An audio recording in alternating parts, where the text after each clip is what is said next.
college football apostles. Oh, this was a crazy week.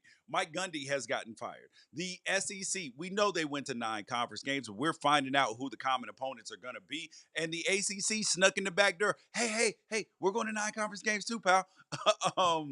And we're going to look ahead at the week. The non-conference schedules are pretty much over with. So who has the best conference right now? Arch Manning flexes and everything else in between. I'm George Wrighster, former NFL player, college football analyst for CW, and my main man Ralph Amsden covers prep sports, college sports, and a regular encyclopedia and Rolodex for everything what's going on. Ralph, I'm excited. We're 4 weeks into the season. I haven't started my morning yet. Where like, oh my God, the season's almost halfway over. I'm almost lost.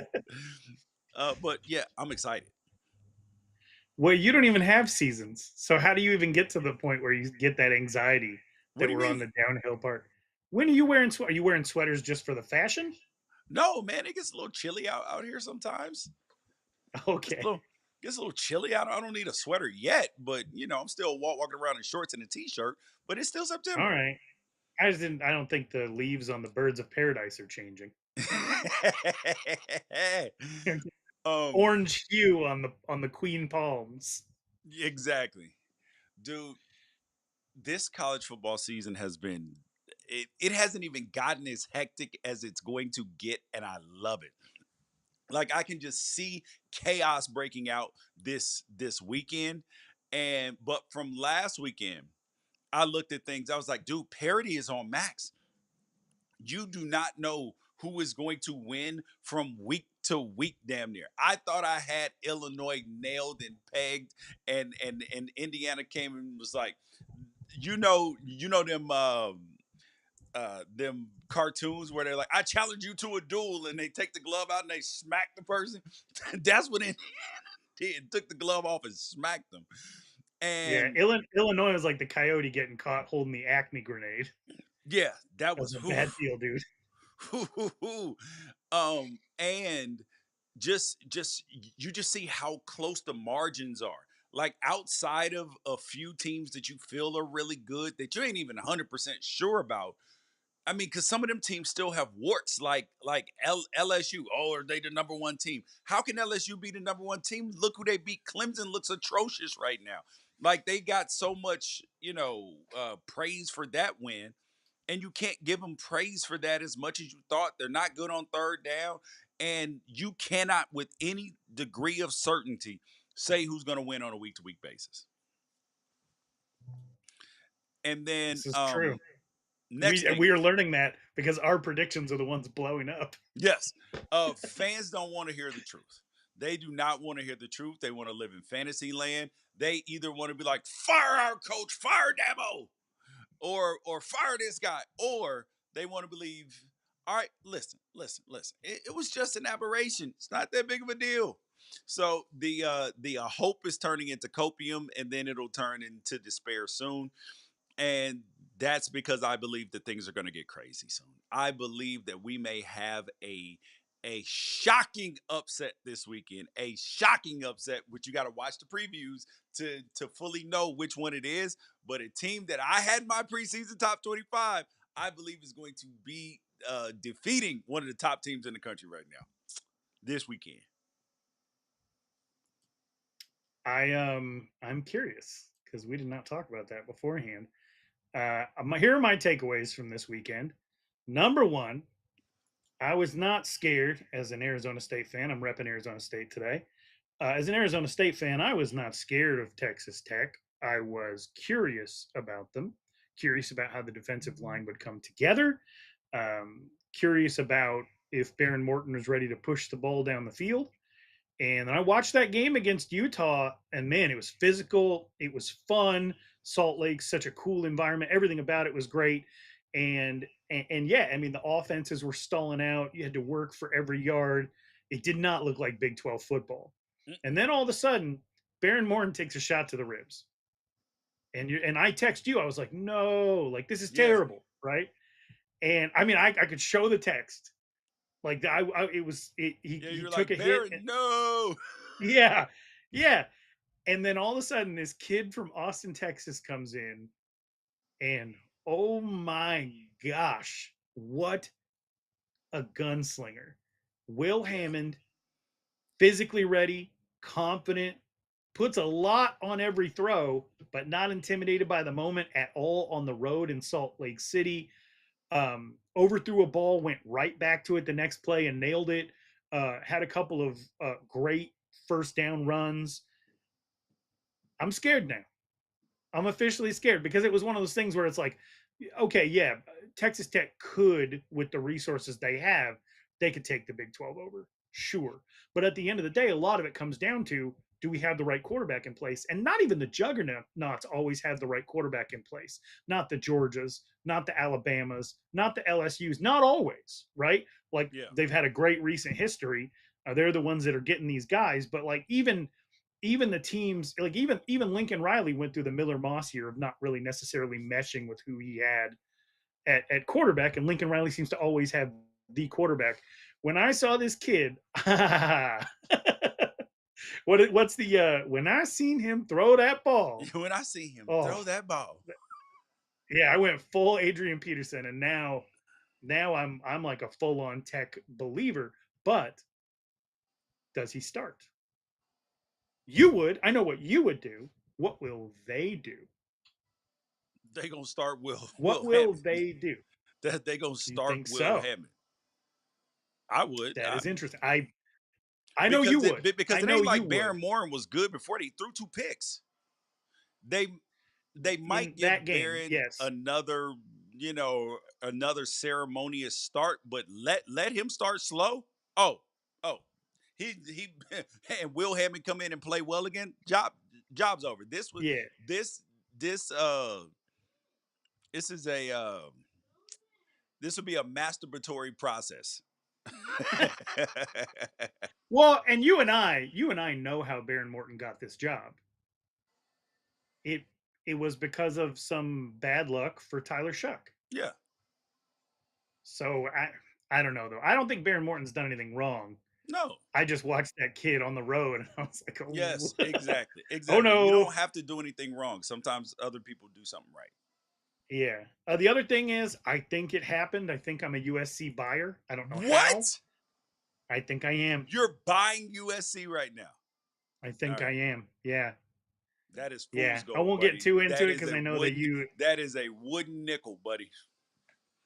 this would be like if I'm your son and I came out wearing a University of Washington t-shirt. I feel the disappointment coming through the screen right now, but I am. I think after what I've seen, I think Okay. after seeing the size of this defensive line, the way that Lincoln Riley's adjusted to not having a mobile quarterback, Makai Lemon and Jacoby Lane, 4 straight games over 30 carries. They only had 4 games with 30 plus carries last year. I think they're adapting, and I know you love that DeAnton Lynn hire, and I think that's paying dividends for them. So, yeah, I'm coming around. And my other takeaway is, when a college player that you like gets to the NFL, you have to let them go. What do You you mean have to by that? fully let them go. So this week, Cam Skattebo scored his second touchdown for the New York Giants. And I have no interest in this process other than he played at Arizona State. And I would have interest in any process of any college player that I thought was good and exciting, of which, having done this with you for years and years and years, most of these dudes in the NFL I see and I think of where they went to school and I think of the memories they made and I get nostalgic and excited. And if I have something positive to say about them as a player, I'm realizing they no longer belong to me. Yeah. Yeah. They belong to the NFL streets. And I realized that this week because I said one good thing about Cam Skattebo, and I found myself in the middle of a race war, which getting comments from people like, you only like him because he's white, and you're going to overhype this white running back, and it's going to be Jason Sehorn all over again. And I mean, it They got to the forget that point where I Jason ended up, Sehorn was good for a while. Like, yeah, he was good enough to get Angie Harmon. Shout out to Law and Order. yeah, the So dark-haired, blue-eyed princess. yeah, yeah. But obviously my allegiance to Cam Skattebo has nothing to do with race, and or the New York Giants. It has to do with what he did as a college football player. And all Yes. I said was, it sure didn't take Cam Scadaboo that long to look like Cam Scadaboo. That was it. And I had a dude in my mentions that was like, you are fat, slow, dumb, your wife's ugly, your kids are ugly, you're poor, you're broke, your house is ugly, all because I said something nice about Cam Scadaboo, and then ended up finding out this dude who was just repeatedly saying that he had D1 football experience, so he's allowed to talk and I'm not. Never played a down of D1 football. He went to Indiana State, didn't make the roster. He told me he was a top 100 player in his graduating class. I ended up finding out he's the number 34 ranked linebacker, not even top 100 at his position. And so like and that his entire online presence is him following OnlyFans accounts, and that he has $21 in his savings account because he did tweet me his bank account to prove that he was rich and that I'm poor. And it showed that he had $21 in his savings account. So all because I said one good thing about Cam Scadaboo. And the lesson I'm taking away from this is, once these college football players leave us, George, they're gone. I don't have That's anything to the say about lesson that you took anyone from it. anymore. That's the lesson that you took. Not ignore the trolls. That's not the lesson you took. You think I'm going to ignore a troll? No, I actually I don't. I don't. So if Have you I want to ever so that's funny, is because I'm talking about, man, I got to let these players go, but I've never let go of anything in my entire life. hey y'all, if y'all want to get in an argument on Please Twitter don't. for like hours, hit up Ralph Amsden. Please do not. All right, what else we got today? You're going to cost yourself work. Like, the work that I do with you for Unafraid Show is not going to get done.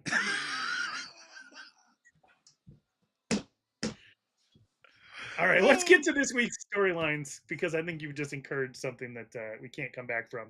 So, Appalachian State longtime head coach, Appalachian State graduate Sean Clark, who was, I believe, offensive line coach at UCF, had a medical emergency last week. He ended up passing away.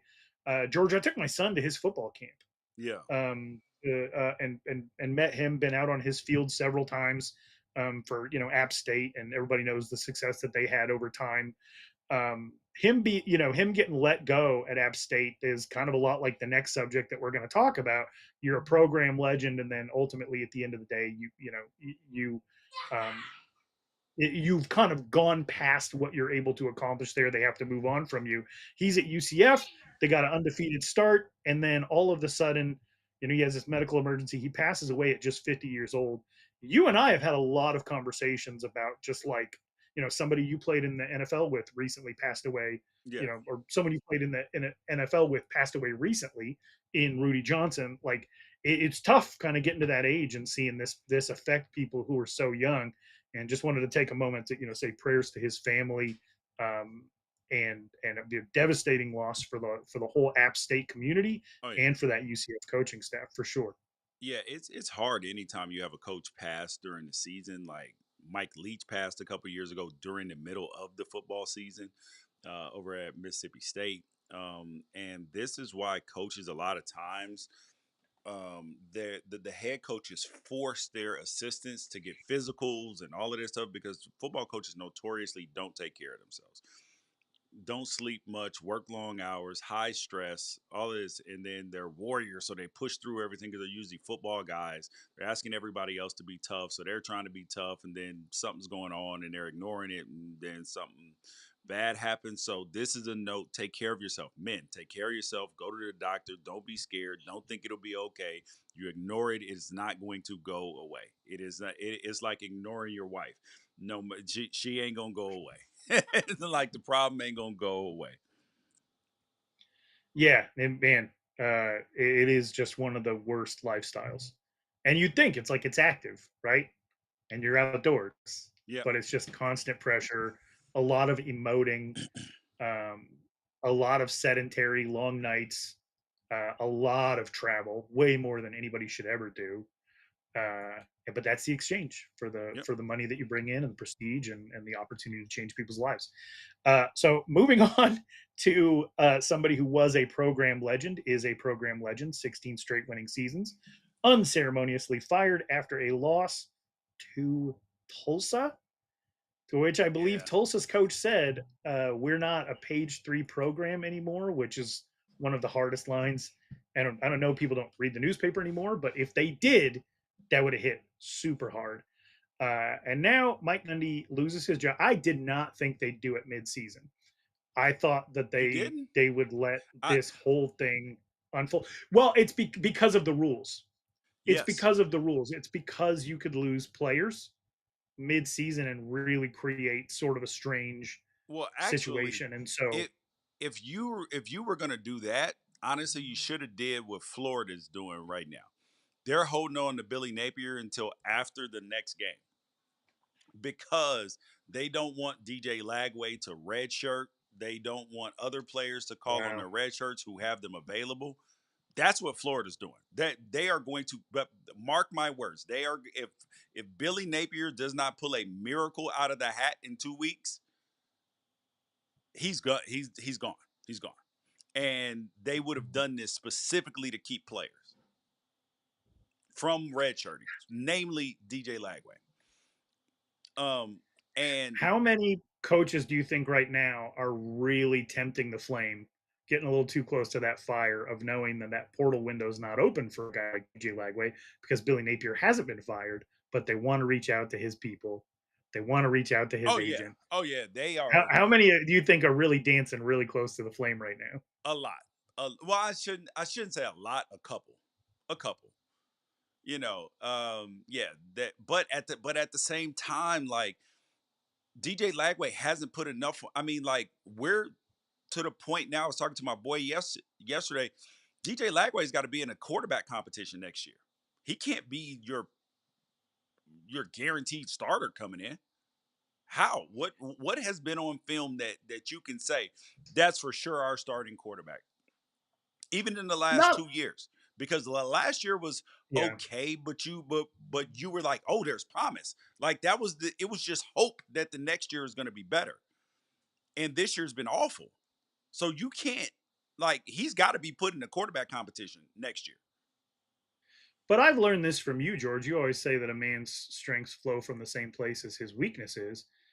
Like, think about when you were young and single and you met a girl who was a little bit crazy.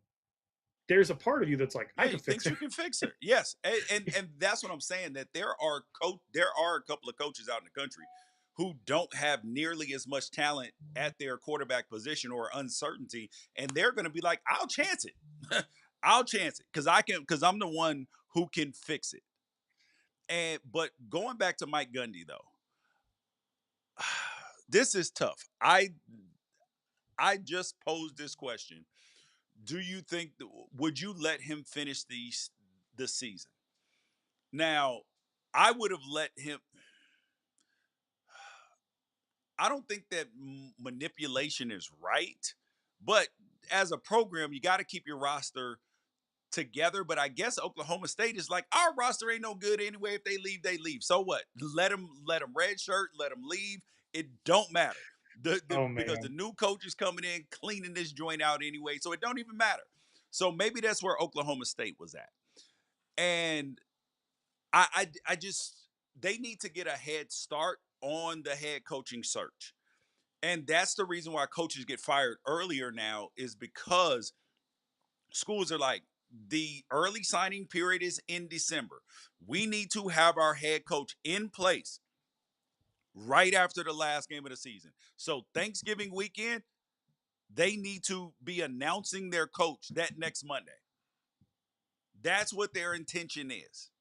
That's what UCLA's intention is. That's what Oklahoma State's, Virginia Tech is in this same situation. They want to make sure. And then because some coaches are like, I won't even talk if this guy is still in place.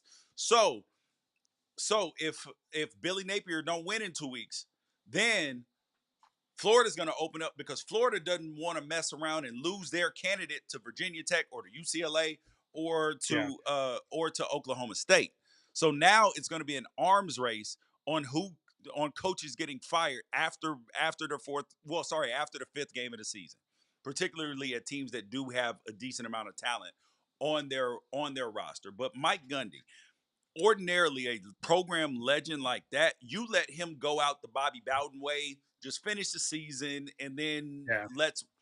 move on.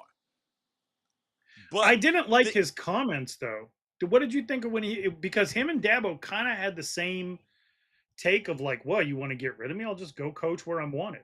Now, when Dabo says it, I'm like, would that be a lot of places? But also, they're not going to get rid of him. You and I know that. Not after like one mediocre season. It's yeah, not. It's not going to happen like that. But when Gundy says it, I'm like, who? yeah, who? Who wants you right That's now? the You is have that he you have has not shown you have not shown that you could adapt to what is happening right now. Who's going to correct. want to bring that in? Exactly. He needs to go get ball washed. And I pause, but he needs to go get like how they put you through the rehabilitation when you go on TV for a year or you're on your, hitting shows up and then all of a sudden you become a genius coach again.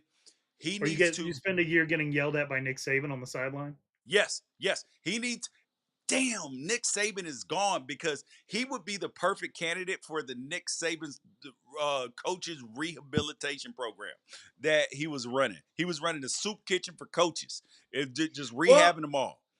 Dabo's trying to do that. Dabo's trying to do that, but it's not the same situation. It's really Yeah, not because he's got Tom Allen as his defensive coordinator. You look and see him on the sideline, you'll always see Matt Luke in the background. But yeah, I'm not sure those dudes are trying to get back into being head yeah, coaches. yeah. Gundy I seems think like that he wants Gundy a revenge probably tour. overestimates his desirability right now. Now, if he sits out for a couple of years and like Dan Mullen did, except for he's not as gregarious as, and friendly on TV as we've seen so far, but maybe he might be. Um as like Dan Mullen. Dan Mullen said that he went out and he was like, "Oh, I got a chance to see it from the outside and figure out NIL, transfer portal, and all of that stuff." And then he's 4-0 at UNLV, even though he's been flying close to the sun. He's still 4-0.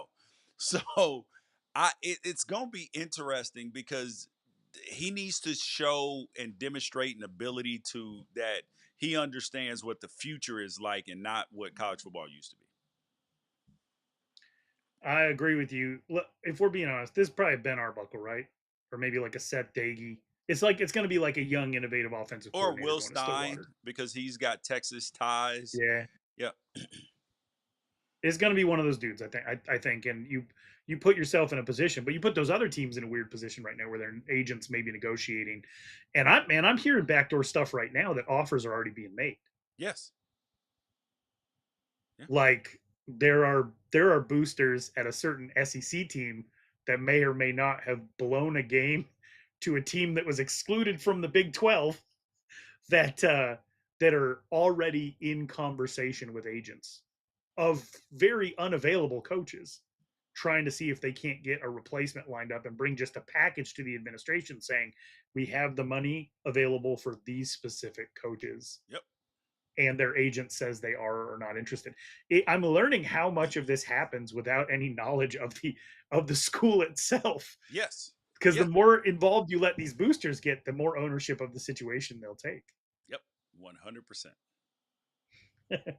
Well, shout out to Mike Gundy. It was a good run, sir. It did not end well, but I don't think it's going to be forgotten what you did in Stillwater. Let's move on to probably the dumbest thing that everyone has been talking about all week long. I don't want to talk about it, and you do.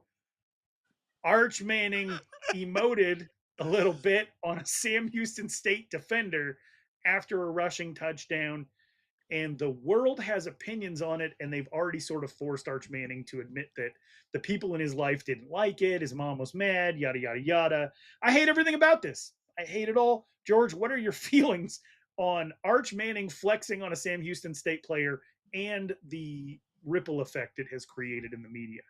Mama, if you don't like it, avert your eyes. Avert your eyes, mama. That's all I can tell you. Because so Arch Manning, he's in a desperate situation right now. Desperate. So I'm not getting ready to fault the kid because he is desperate right now. Like he is searching for personal answers because he is not playing to the level that he has expected. and then he finally got a few things to go right. They said he had his best week of practice, starting to feel back like himself. He's trying to get his swag back. He's mad. I love the passion. I love the emotion. But flexing on a Sam Houston State dude like that, it would be different if he had ran him over. He didn't even run him over.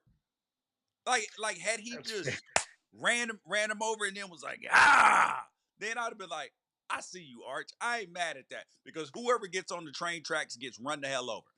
That's different. But what he did was not that. The dude barely even touched him, if he touched him at all, and he just like, come on, man. You didn't even do nothing to be flexing on nobody like that. You're a man. I'm a man, despite what I've been told online this week for liking Camp Scatteroo. But we're both men. Sometimes the next person in your vicinity is the recipient of the stress that has been going on in your life. Sometimes it's the next person you talk to. Sometimes it's the next person you cut off in traffic. Sometimes it's the next person that cuts you in line at the grocery store. Sometimes it's just who is there. And you got to vent a little bit. And for the most part, people understand. This is also what creates opportunities for violence and conflict and things like that. But sometimes you just got to vent. And the guy's been under a lot of pressure. And you're a hooper. This is what I don't understand. You're a hooper, right? Yes. If Shaq dunks on Hakeem Olajuwon, he's gonna flex. If Shaq dunks on Chris Dudley, he's gonna flex. He's just gonna flex, right? So I think maybe the issue that people are taking with it is it seemed uncharacteristic to this golden boy Arch Manning. But I'm like, my whole thing is like, if that's in there, then just keep doing it. Because if you do it every time, what are they gonna say? Yep. Yeah. But it felt very much like he's been it out. And do you think us talking about it's going to help? Yeah, because it was one of those. It was like when you're normally going about your business and somebody comes at you, then they're like, "I'm sick of this," and then they just go off. That's what happened to Arch. Yeah, like one person at Burger King gets your order wrong, and you're like, why can't one thing in this life go right? And you're taking it out on a minimum wage worker that accidentally handed you a Whopper instead of an original chicken sandwich. But I don't know, man. I don't blame Arch. It's so bad that we're talking about it because it's just going to compound the situation. I just don't like the Warby Parker ads. Can I just not like the commercial that he's in and not contribute to the Arch Manning discourse? This sucks. I hate it. Hate it here. All right, moving on. Gladly moving on. George, do you have an apology to offer to the Indiana football team? I'm sorry. I was wrong. I was unfamiliar with your game. Who are you sorry to specifically?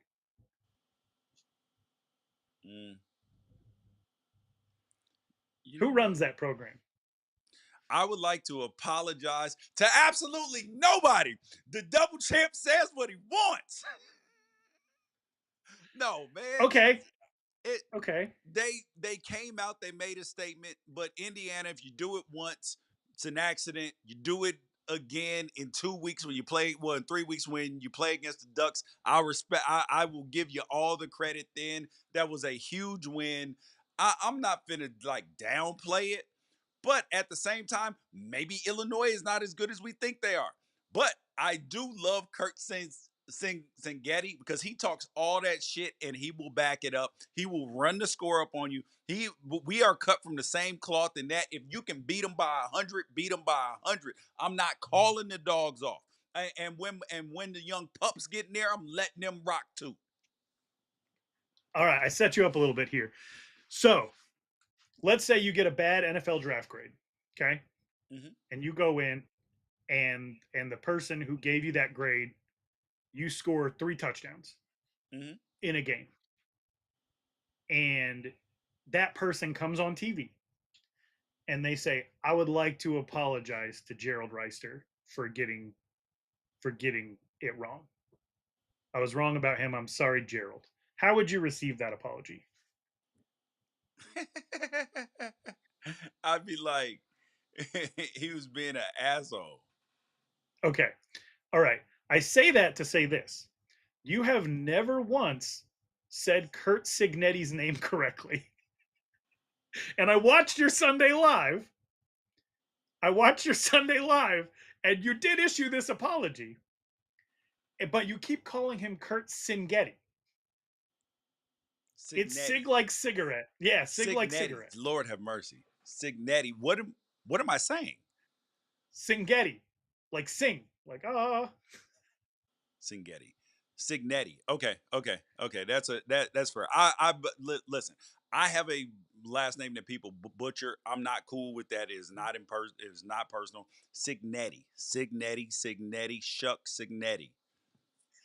So yeah, so that's what I want to get to, because I know you have zero ill intent whatsoever.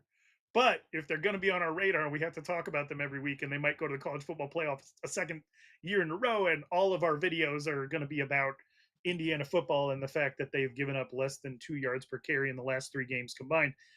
We probably have to say the guy's last name. Yeah, Cignetti. At some point. All right.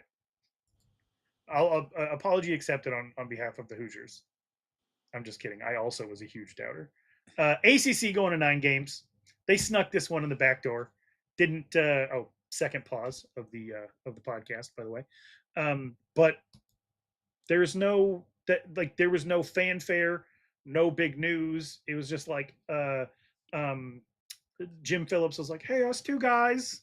Hey guys, everybody." Hey. Yeah. And like, okay. Yeah. I mean, I hate this though. I do hate this because I know what it means, and I think you know what it means for this conference.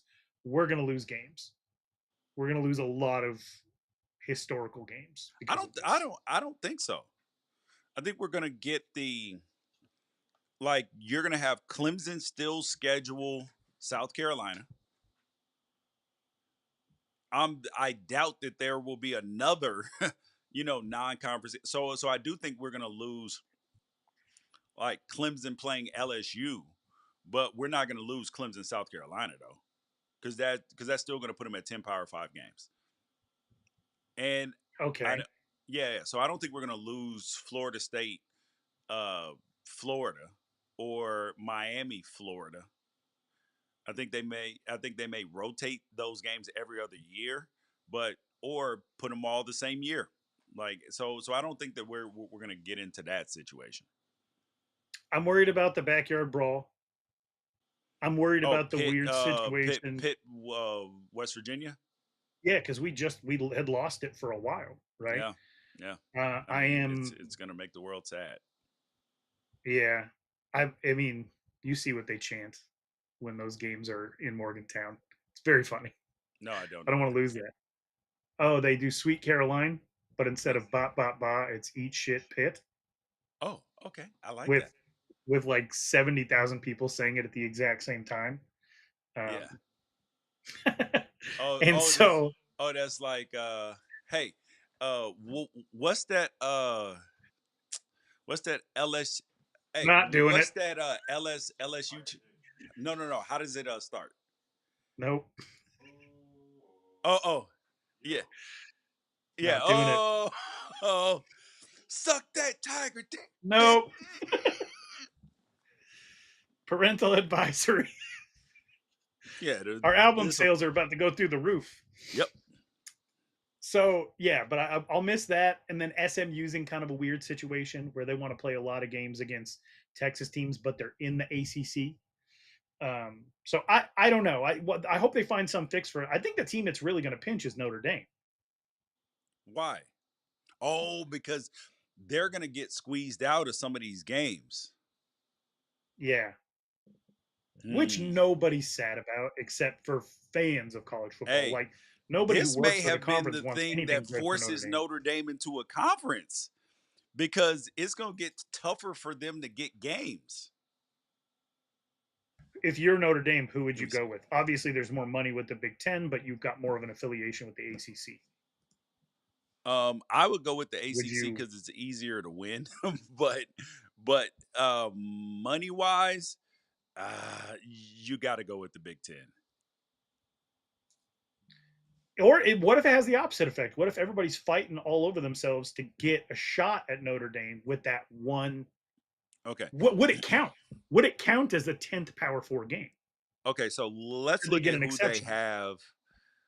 1, 2, 3, 4, 5, 6, 7, 8, 9, 10, 11. They only have 11 games scheduled for next year. Um, by the way, Wisconsin, Rice, Michigan State, Purdue, North Carolina, Navy, USC, very Big Ten heavy, and then SEC, Miami, SMU, Florida State, and Syracuse. Then the year after that, they don't have a full schedule either. So, and that was mainly ACC, super heavy. Yeah, so Texas 2028, they could end up with some games canceled on them soon, buddy. Um, yeah, so yeah, this could be the thing that puts Notre Dame in a position, but they'll just end up doing like a scheduling agreement with somebody because it's Notre Dame, it's money, it's ratings. Very true. Um, I think maybe we're about to have our another disagreement on the show. I do want to point out that because I never let anything go, someone said we agree too much. So I've been trying to get topics out that I know we don't always see eye to eye on. But the next thing up is the officiating in Auburn, Oklahoma. The SEC has already come out and admitted that they messed up. They gave guidance all offseason about not doing disguise plays, and was it Isaac Sadanenga or whatever went over to the sideline like he was checking out of the play, and then he ran a 9 route. They hit him for a touchdown, and then they did in what was a bigger issue for me. They did have a situation in which an Oklahoma player, I think, caught the ball and fumbled into the arms of an Auburn player. Oh yeah, that one. Okay, so I felt two separate things about the touchdown. I understand that it's against the rules, so the official should not have allowed it. But I don't care. You should be. This is the team's job to keep track of the offensive players. Like I don't feel any pity for you. Look and see if somebody is standing on the field to play. That's not my problem. But it is against the rules, so it should have been called. And then the fumble. What's the disincentive? What's the disincentive? What do you mean? Why not try to get away with that every game? I would. Can the refs go back and disallow something if they didn't? No. You figure there's going to be more awareness for it now, but Yeah. if there's no penalty to your team for because you're the one that is intentionally trying to go around the rules. Yeah. Then it's a loss of down. 15-yard penalty, personal foul, unsportsmanlike conduct. Yeah, 15-yard penalty. That's a big penalty. That just essentially destroys your drive. Okay, so I think this is where if I was in charge, you would think maybe I was soft. That letter that the SEC published about the error that was made and that it'll be internal accountability for what happened, admitting the error. That letter, I think, should have been addressed to AP voters as well. What are they supposed to vote? The game was the game.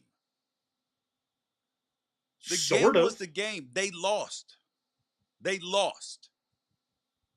And A the and 7-point game in which 2 calls potentially provided a 14-point yeah, swing. but the one call was not. They didn't say that one was wrong.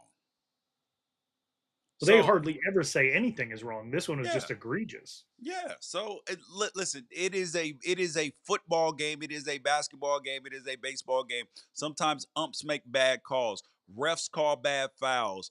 The official misses a holding penalty. There's no difference in like the so should the Notre Dame Texas A&M game get called back or something, or AP voters get guidance because on that fourth down, two Texas A&M offensive linemen literally tackled Notre Dame defenders? No, it, Well, it happens you don't all have the to give time. Go you cry on don't have to somebody give else's shoulder. guidance. You don't have to give guidance on overrating Notre Dame. People are just going to do that anyway. I'm talking about the fact that Auburn is not on half of the voters' ballots, and fell off all the way based on, a team that most people have inside their top 10. And one person even has it number one. One person even that's has a them bit at number one. excessive. And the person that has them at number one, David Jablonski of the Dayton Daily News, doesn't have Auburn in his top 25. So he's not even justifying his outlier vote for Oklahoma with Auburn being ranked. People just look at it and they see a loss, but this outcome was affected by the officiating. I sound like a nerd. It happens all the time. The Texas A&M Notre Dame was impacted by the refs on that last play. There's always holdings that get missed. But did refs come out and admit it? Did refs come out and admit it? Was No. there a letter that was issued? So I'm saying when that letter is issued, AP voters should either be alerted or take into account somehow that, hey, it's possible that the actual outcome of this game was affected by the mistake that they're admitting happened. So maybe take that into account when you're rating Oklahoma number one in the country, David Jablonski. I don't care. Anyway. I don't care. All right. Moving on. Didn't happen to me. Yet. It didn't happen to you yet. Because for a fact Penn State does trick plays and stuff. Yes. Especially when they play Oregon. They better call it. But all right, but if Oregon doesn't win and it's something like that, I'll be like, well, there were plenty of other plays you should have stopped. I'm just going to skip this next topic and go right into these AP voters since I'm fired up right now. Is it getting better? Do you think the fact that more people have discovered what we've known about for years, the collegepolltracker.com website, where you can actually see everybody's ballot, and the Reddit CFB has been tweeting it out every single week. Do you think that the pressure is affecting these voters in a positive way? I know it's affecting these voters. Yes, I know it's affecting these voters because yes, it is impacting them because we have 1, 2, 3, 4, 5 teams with first place votes. This rarely happens where we have this many teams with first place votes. And there is a concerted effort to not be so SEC heavy. Like, it is obvious. Like, there's a concerted effort to not be so SEC heavy unless you're LSU. Yes, correct. And then they are, it is a very concerted effort. And I like it. The only thing that I don't think that they have right. Actually, nah. It's hard to argue, even though I think that my poll's better. I got LSU a little bit lower. I got, Texas a little bit lower, and aside from that, they ain't far off. They ain't far off from where they need to be, which is much more encouraging because they would do things like Notre Dame would get beat by Texas A&M, and then Notre Dame still be higher than Texas A&M, and they're 1-0 and 0-1. You'd be like, what? We still have some of those things going on. I think Henry Greenstein of the Lawrence Journal World. Let's see here. Arizona State at 17, Mississippi State unranked. That's the type of issue you're talking about, exactly. Right? Like we have a direct head-to-head, and it's not taken into account because the problem is they get these preconceived notions about teams, and they don't want to change them. They're like, well, it's like the people who have Penn State, the person who has Penn State, the people, excuse me, who have Penn State number one in the country. There's 5 voters who have voted them number one in the country. 5. They have beat Nevada, FIU, and Villanova, and they have looked pedestrian passing the football. Yeah, 7.1 yards per attempt in 3 games that include Villanova and Nevada. Yeah. So the interesting thing about Penn State, you have 5 voters who have voted them number one, as you pointed out. We also have a couple that have them at number 12. And I've never seen such a big disparity in some of these polls. But I look at the guys who voted them number 12, and I look at the rest of their poll, and I'm like, oh, these are ball knowers. Yeah. Like Sean Reeder of the Albuquerque Journal. He has Texas Tech 5th, Penn State 12th, Indiana 8th, Oregon second, Miami third. You can justify a lot of this. And he has LSU ninth. LSU is also a team that not only hasn't really looked impressive on offense and like they haven't put together a full game yet. The games that they have won looked good going into the season, but that's Clemson and Florida now. And neither one of them is on anybody's top 25 ballot. So if neither one of them is on anybody's top 25 ballot, why do we have LSU at number 2 on 5 ballots and at number 3 on pretty much the rest? Yep. So you can always tell people, the people who are reacting to what they've actually seen on the field versus the people who are trying to justify what they've been doing all along. And then you obviously have the people who didn't even take head-to-head into account. Yes. But I think it is improving because even my guy Chad Bishop, who had BYU ranked 8th going into the season, BYU still undefeated, won a bi-coastal game this last weekend. They're not even in his top 25 anymore. And so I think bullying might actually work in this case. Oh, I definitely think it does. Definitely think it does. But like even like having Georgia at 1 feels excessive. Like, but at the same time, I can make a case for having a bunch of teams at number 1 that feels excessive. So I want to get to Wrighster or Wrong. There's some fun ones this week, and it seems like we're always talking about Lane Kiffin because he always gives us something to talk about. Yeah. Lane Kiffin, and I don't like doing this. I don't like doing this, but he's involved himself. I don't like talking about people's family members. Not a big fan. But Okay. Lane Kiffin's daughter hard launched her new boyfriend. And for the older people that listen to our show, hard launch is making it official, posting it online for everybody to see. Her name is Landry Kiffin, and she has posted on social media that she is dating a member of LSU's football team, a linebacker, a really well-known linebacker on LSU's football team. It's got to be West Weeks or Witt Weeks. Yep, West. It's Witt this time, and we've talked about the Weeks brothers on this. If you take anything away from any given Saturday, it's that the Week brothers. You put them in anything, we're gonna watch. They're absolute stars. They got a bunch of personality. They seem like a lot of fun, and they're dogs on the football field. So Landry Kiffin is dating Witt Weeks, LSU star linebacker.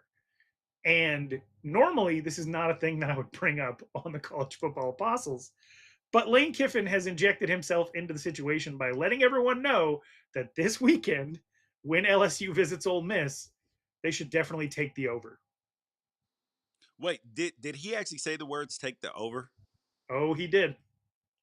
I don't think that's. I think that should be frowned upon. Like you can't acknowledge betting as a coach. Like you got to be like, bro, I don't care about the line. I ain't worried about it.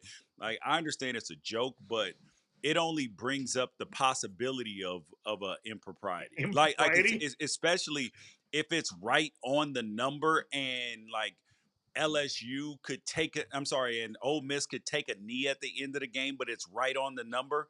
And then they're like, we'll kick a field goal instead. You're gonna be like, really, Lane? So it's just a bad deal. I think it's a bad idea. I sent you the proof in your DM so that you can see that he responded to Trey Wallace, who said, I really love college football. Lane Kiffin's daughter Landry letting the public know she's dating LSU linebacker Witt Weeks 5 days before LSU and Ole Miss play. This is peak mind games. And Lane Kiffin's reply was, take the over. Okay, so I've got your perspective. I now have your perspective as a college football protector of college football, guardian of college football. Yeah. What about as a dad? Because it says on the frame around us, if you're watching this on YouTube, you see fatherhood pasted all over this, family all over this. Are you trying to run it up on your daughter's boyfriend? Hell yeah. Hell yeah. I got to sun this mofo every time I get. Like, I'm the dad that's showing up like in Bad Boys. Hey.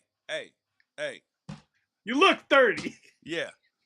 Hey, so make sure that you have her back home on time and that we don't have no problems because, I don't want any problems. But if you make something where we have to have a problem, I'm going to say, nope, no problem.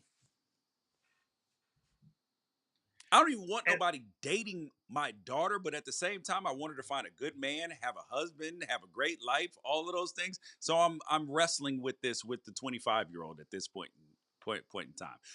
And then my 15-year-old, she's interested in boys, blah blah blah, and I'm like, so I don't know. I don't know how it's supposed to work. How are they supposed to get married?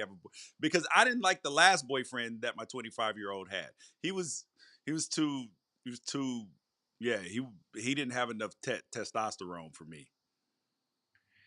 I'm somebody who I think maybe avoids situations and also is a little bit prude. So like I can't imagine myself going into a situation being like, well, about to find out if my daughter's boyfriend can wrap up. Like that's just not, I'm not going there. We're not doing that. In fact, let's move on right now. How about it? Wrighster or wrong, Jimmy Rogers, head coach of Washington State, former hero of my rival high school back when I was a high school football player. He was playing across town. Jimmy Rogers, head coach of Washington State, gave a detailed explanation of why he won't talk about who's starting at quarterback going into the Apple Cup. And he gave the explanation that we all understand to be true, but none of us has ever really heard a coach articulate. He's like, they got like $30 million that they're working with. Of course, I'm going to make them stay up a little bit later at night to watch high school tape of another quarterback. Of course. Yeah, I And love it. then he apologized because he listened back to it and he's like, I sounded whiny and I never want to be the guy who whines or makes excuses. Now I can completely understand not wanting to sound whiny. But and you have to govern yourself. Now notice the thing I do. He didn't apologize for doing it. He apologized for saying it. That's what he said because it sounded whiny. So I can understand where like you're like I don't want to come off whiny like oh they got so much more than us. No, I'm just saying like yo they let them. But I think he would have the same approach whether they were playing Tulane or playing Tulsa.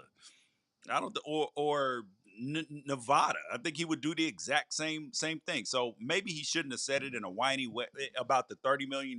He'd be like, "Yo, this is a good football team. They could stay up late, watch some extra high school film. It don't bother me."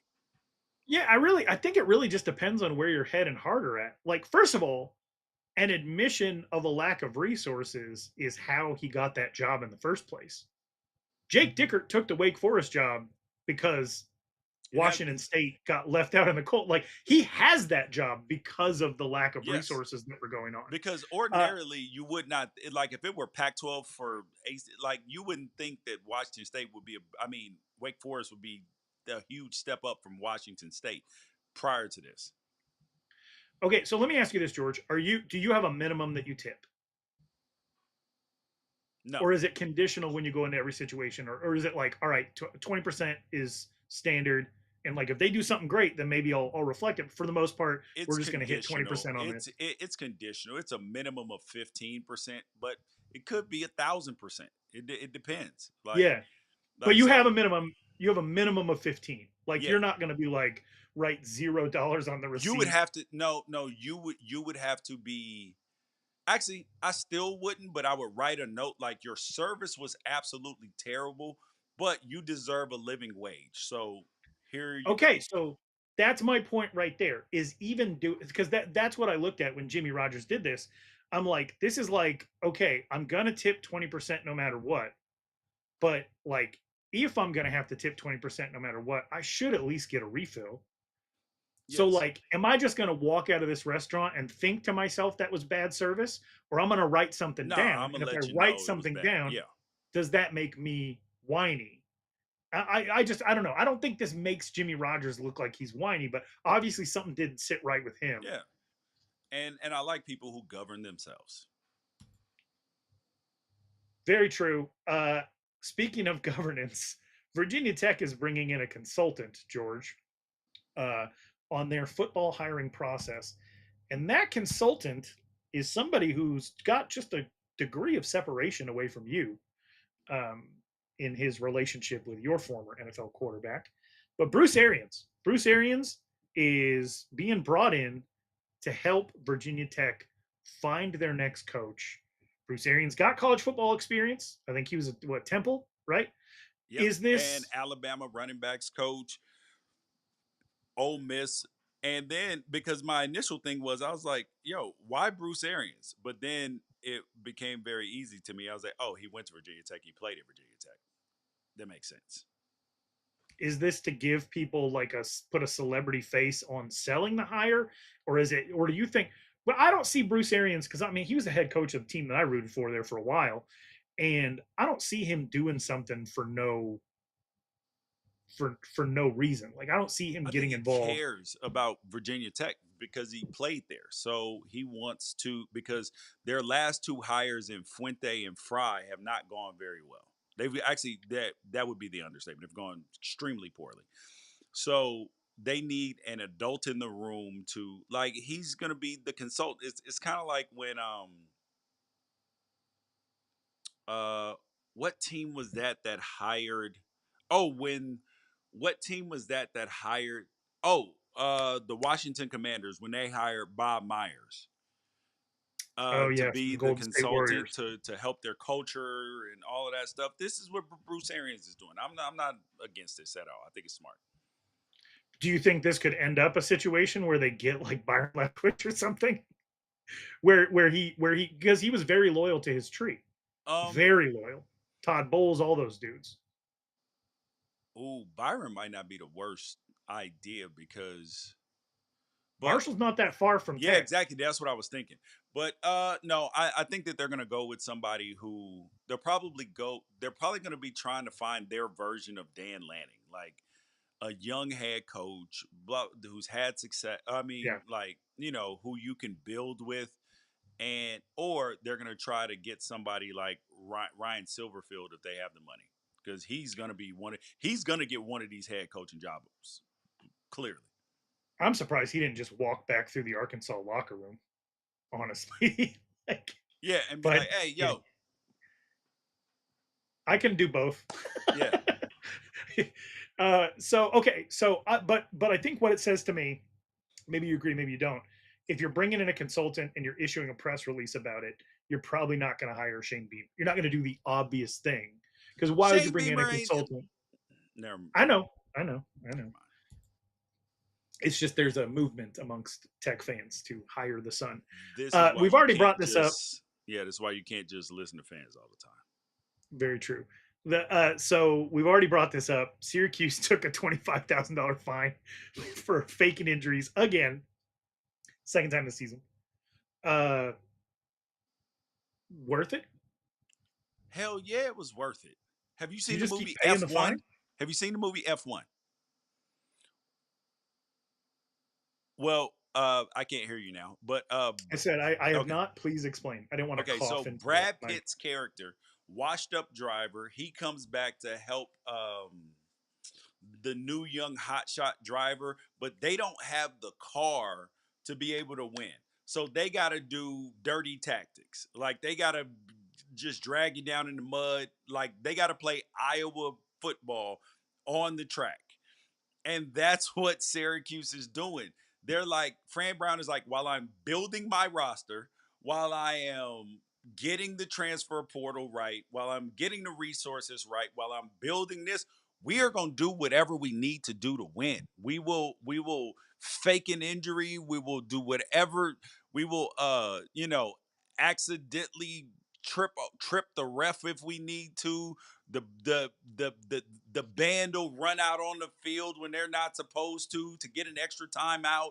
Whatever needs to be done, we will do until we don't need to do this no more. I'm struggling hearing Iowa football and F1 in the same sentence. It created a conflict in my heart and mind. Yep. Never before in my life.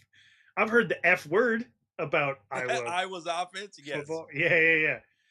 All right, so the last two things I want to get to in Wrighster or Wrong are both Ross Dellinger tweets. Ross Dellinger does an awesome job with Yahoo Sports. He he posted the group of what he thought was the most surprising undefeated teams, Okay. and it was 9 teams, and I want to read these 9 teams to you, and I want you to pick the horse that you're riding with that you Okay. think will go the farthest out of this group. So Okay. we got Georgia Tech, North Texas, Houston, Okay. UCF, Okay. Maryland, Yep. your UNLV Arena Football Running Rebels, Okay. Missouri, Mm-hmm. Vandy, and Mississippi State. This is easy. This is easy. There's literally only 2 options, 2 real options here. Well, 2.5 real options. Half option, Georgia Tech. They could beat Miami. They could go undefeated. Probably won't, because that Temple game scared me a little bit. So I think that at some point in time they're going to run into a little hurdle. But they could definitely. There's a world where they could end up in the ACC championship. But Florida State and Miami are going to stand in the way of them winning. I don't think that they can beat both of those teams. So that's why I give Georgia Tech a half. Missouri. Eli Drinkowitz has been winning very well, and so they got a shot to get into the SEC championship. So that's a potential option. North Texas, no chance to playoff. Houston, no. UCF, no. Maryland, no. Vanderbilt, no. But it's fun. That's a fun story. So the last one is UNLV. I'm taking UNLV. I picked them to go to the college football playoff before the season started. So if I had to bet out of all of those teams, who would I ride with to do something? Yeah. I'm riding with UNLV.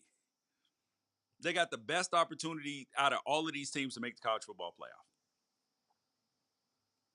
They are definitely fun. Yes. I remember Cardiac. I texted you this weekend. I texted you this weekend and I was like, UNLV coming back. And by the time you saw that text, they were down 14 again. Yes. Yeah, it was a touchdown and then a pick 6, and you were like, well, there goes the neighborhood. And then it was like, nah, we winning this game. And then the last thing up in Wrighster or Wrong, these are the so far. There's not many non-conference games left, but obviously we have like Notre Dame, Arkansas this weekend and things like that. The Power League records in non-conference Power 4 games through week 4. The SEC's 10-3. The Big 12 is 8-6. Mm-hmm. The Big 10 is 5-6, and the ACC is 5-12. Wrighster or Wrong, the SEC can be very, very proud of this 10-3 record.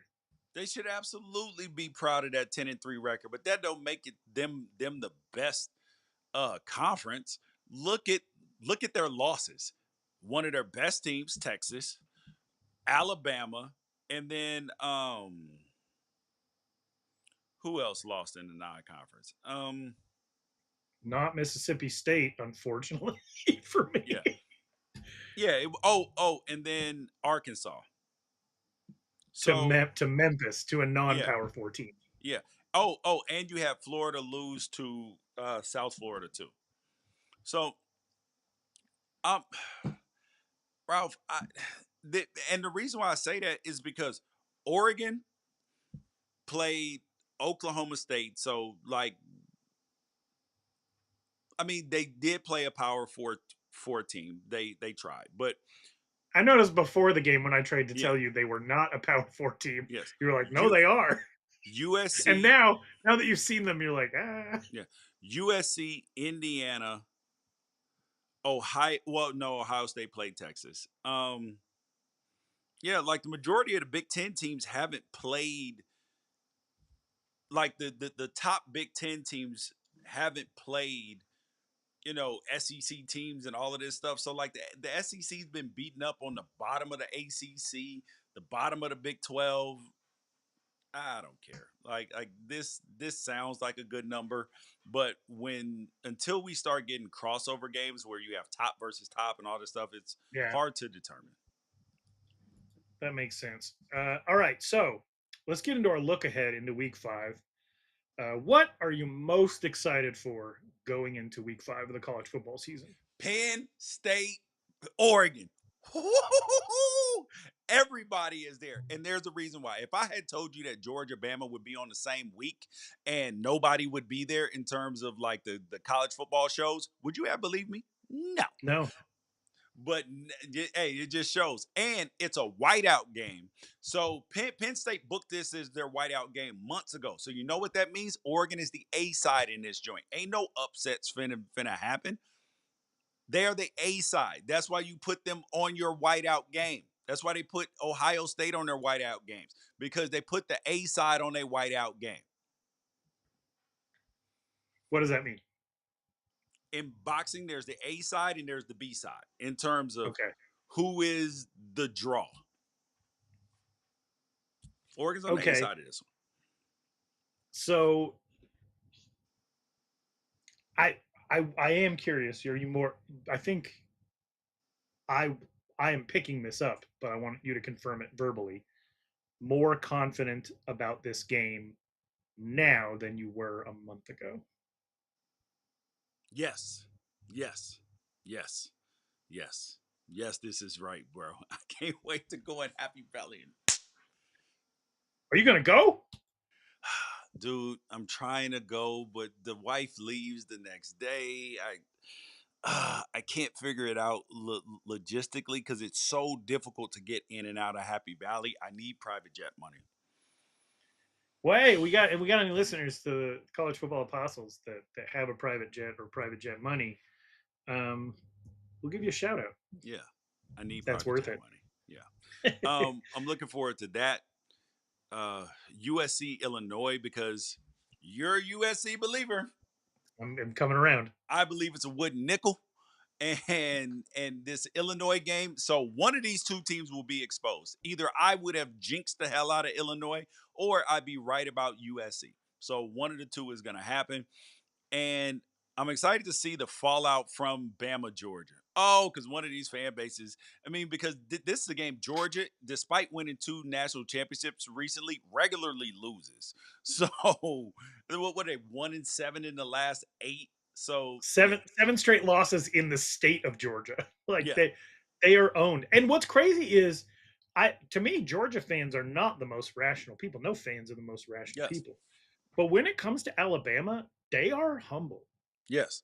They really they are. Don't want to be little brother no more. No, and they're like, but they Nick don't Saban's like gone. It's our time. But then Kalen DeBoer beat him last year too. And you're like, beat him like, and it was like 30-6 or some nonsense going into halftime. Like it was brutal. And so they did come back, but that's going to be a really interesting game. I do want to see, because it's going to be dramatics from whoever loses. Absolute dramatics. I want to ask you who you're rooting for. So for me, I am still obsessed with this Ole Miss quarterback situation, because I was watching. It's Trinidad Chambliss' job, dude. Yeah.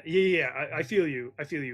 Johnny Manziel did the Ocho Cinco Shannon Sharp Sexual Deviant podcast or whatever it's called, and he was what it's a national news that a 60-year-old was hooking up with a teenager. That's not deviance. You know how I believe in the half plus 7 dating rule. That's like a third plus 7 violation. That's terrible. Anyway, Johnny Manziel was on the show, and he was talking about the fact that he doesn't see any stars that like look like him. Like, not this year. Nobody's going out there and just balling. And like the whole time he's talking about it, I'm like, he must not be watching Ole Miss. Yeah. Because Trinidad Chambliss looks like Johnny Manziel out there. He really does. Yeah, he's so electric. Williams right now. Yeah. Wow. You know how long I've been talking about that. Oh, and I can't wait for that game. I cannot wait to see Ohio State, Washington, on Mont Lake, buddy. That has upset potential. Like, sirens are going off. Yeah, I'm worried about how young that whole Washington offense is. Yeah, but it's a home game, them, and they got 22 straight. Washington's won 22 straight at home. That's crazy. Yep. Yeah, but Trinidad Chambliss, I want to see him play against LSU, and I'm very excited about that. But at the same time, like, I feel for Austin Simmons, because what the hell? but I'm soft, and we've established that. The other thing that I'm looking at is Iowa State is getting a visit, I believe, from University of Arizona, and University of Arizona got 2 transfers. One that we talked about all summer long in Javin Watley, like from Chattanooga, Yeah. superstar. He's looked exactly the way we said he was going to look. He looks great.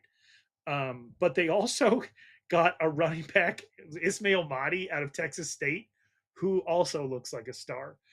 Is that going to be enough to win a road game in Ames? Because that bounce back for Brent Brennan, who they wanted fired, that would be huge. And I got to know who to be nervous about, right? Do I need to be nervous about Iowa State? Do I need to be nervous about Arizona? So that's going to be an interesting game. And the last thing that I'm looking forward to is I am now on this, which happens to everybody. It happens to you if Oregon is to ever lose. You end up having to root for teams that you have no rooting interest for. So now I'm you want Mississippi State to win every single game. Yeah, I'm on this Mississippi State train, but I also can't watch their games because it's annoying as hell. Or I have to watch them on mute because the whole cowbell situation. But they're 4-0, and now it matters to me what they do.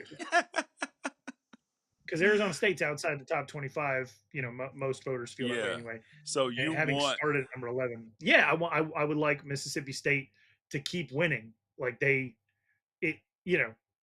it matters at this point. And if they get wrecked or they end up at the bottom of the SEC again, that's a bad look for the Big 12. It's a bad look for ASU. So go Bulldogs? ? Yeah. Blake Shapen, been a fan my whole life. Big Blake Shapen, #1 fan. Yeah. But that's it. That's all I got, man. You got anything else you want to end with? You did bring up Ohio State, Washington. I thought about flying my son out for that game, but we're gonna take a rain check on pushing my son out the door to what would essentially be the furthest college in the contiguous United States from me. He wants to go there. I don't want him to go there. You don't want him to go there.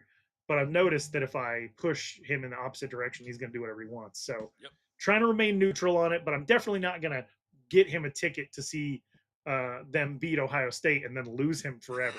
So we're gonna save the official visit for a later date. Yeah. Oh man. Well, you guys, that's been the College Football Apostles. I'm George Wrighster. He's Ralph Amsden. Peace out. Catch you guys later.